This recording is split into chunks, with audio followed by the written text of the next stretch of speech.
ကြီးစီသွားတော့ခတ်ထောင်ထောင်နဲ့သွားပြီးလူကနောက်လန်နေပြီးတာထုံးကတိုက်လှုပ်လိုက်လို့တကြီးငါတို့ကရပြီလားရပြီဘောတင်လိုက်ခမရလက်နဲ့တင်လိုက်စမ်းဘာလဲတော့နမိတ်ကြီးလေးရင်ဗုဒ္ဓဝင်ဟာ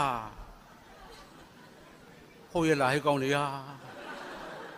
ဘုန်းကြီးဆက်ခါမယ်နော်အိုးတင်လိုက်စမ်းမမင်းတို့ဆိုင်းနေပါတယ်ဩမပြောနဲ့အဲ့နေကြကြည့်ပုံဆိုင်ပြန်သွားတယ်ဟဲ့ကောင်ဖုတ်သားပဲမင်းတကြီးကပြောတယ်ဆိုင်းရဘယ်လိုလုပ်ဆိုင်းကငပြူကိုရက်တစ်စိတ်တိုက်ရုံပဲ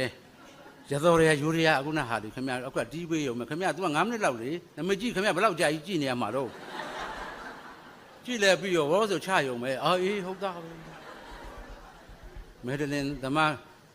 ရက်တစ်စိတ်တော့ခင်ဗျားတို့တိုက်ရမှာပေါ့ခင်ဗျားတို့မတိုက်လဲကျုပ်တိုက်မှာပေါ့အေးဟုတ်ပြီနေအောင်မင်းနမကြည့်လေးပဲလို့မဲ့ကောင်းနေရကျွန်တော်တကယ်ချင်းနေရှိတယ်လှမောင်ကသူသူလေးလို့မယ်ဒီကောင်ရုပ်ကငကောလည်းသူသူရုပ်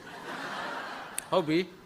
ငတိုးကသူနာလို့လိမ့်မယ်ဒီကောင်ဘယ်တော့မှမြတ်တွင်းချောင်ကြီးနဲ့ဘယ်တော့မှဝရတယ်မရှိဘူးဒီကောင်သူနာလို့ခင်ဗျာတရုပ်ပါလိုက်တာမှအေးဟုတ်သားပဲစံလှကသူ့ကိုလုံးလိမ့်မယ်လူရငယ်တာဒီကောင်ဖိုးကြီးကိုနေတပြားခင်ဗျာဘာကြီးသိပါတယ်အေးဟုတ်ပြီပေါ်တာကခောက်ဝရဟန်းလို့လိမ့်မယ်ဒီကောင်ကရုံးတော့တုံးရမှာပေါ့ဟောဒါတို့သူမိဘတို့ပြောမှာပေါ့အေးလောက်ကြပါမလားအရက်တောက်ရင်အရက်တန်ရင်လောက်တယ်ဒီကောင်တွေကမပူနဲ့ကျုပ်ကလည်းဒီကြားထဲစီယုံထားမယ်နေမင်းရပါလို့မှာဟာကျုပ်ကသိတတ်ထားလေဟာသိတတ်ထားမင်းမူးနေလို့ကောင်းမလားဘာကြီးအဲ့ဒီတော့မတော့ဘူးဗောဗျာခင်ဗျာအခုကသိတတ်ထားတကယ်မှမဖြစ်သေးတာအေးအဲ့တော့စီစဉ်ကဘယ်လိုမှမဟုတ်နားဥယျာဉ်နဲ့ကျုပ်ကကျွန်တော်ကထသိတတ်ထားမင်းသားဥစ္စာနဲ့ရက်နေရုံပဲလေသူကသူပက်လက်လန်နဲ့တွေ့တာအစီအစဉ်ကြီးညာတဲ့လူက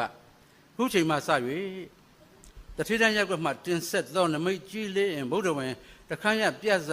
စတင်ပါပြီဆိုဘောဆိုဘာကြီးတင်လိုက်ကားလိုက်ကိုတင်ခိုင်းလိုက်အဲ့တော့ဒါဟုမြင်ပြီးကျွန်တော်ကခေါင်းလေးညှိပြီးတော့ကားပြန်ချလိုက်လေတော်ပြီပေါ့အေးဟုတ်ပြီရကောင်းသားဟုတ်ပြီပေါ့ထားပါတော့တို့ပြောကြပါတကယ်ကမဲ့ရဲ့ရောက်တော့ညံငန်းကကိတာဂေါရမီကောင်းလိုက်တဲ့ကလေးတွေကြည်စမ်းမအောင်ဟုတ်ပြီစက်တန်းကလည်းချမ်းသာတော့မဟာတုမဲပေါက်ခန့်ကောင်းတဲ့ဟာရွာတဲ့လက်သား900ဈေးပိုင်းကလည်းတေရီဝဝါနိစ္စရွဲကုန်တဲ့ဆက်ကလေးတွေတော်လိုက်ကြတာဆရာတော်ကြီးကလည်းကျောင်းပေါ်ကနေပြုံးနေကြည့်ကိုနေဝါဘာသာစိတ်သာသနာစိတ်ဝင်ကြပြီစီစဉ်ကျင်ညာတဲ့မင်းကလေးကကျင်ညာပြီအခုနောက်ဆုံးနေနဲ့ကျမတို့ကုန်းဆောင်ကျေးရွာကတထေရန်ရက်ကွက်လူငယ်များဦးစီးသောနမိတ်ကြီးလေးရင်ဗုဒ္ဓဝင်တခန်းရပြတ်ဆက်တခန်းရအော်ပရာစတင်မှာဖြစ်တဲ့အတွက်ရှုစားကြည့်ရှုတော်မူကြပါရှင်ပေါ့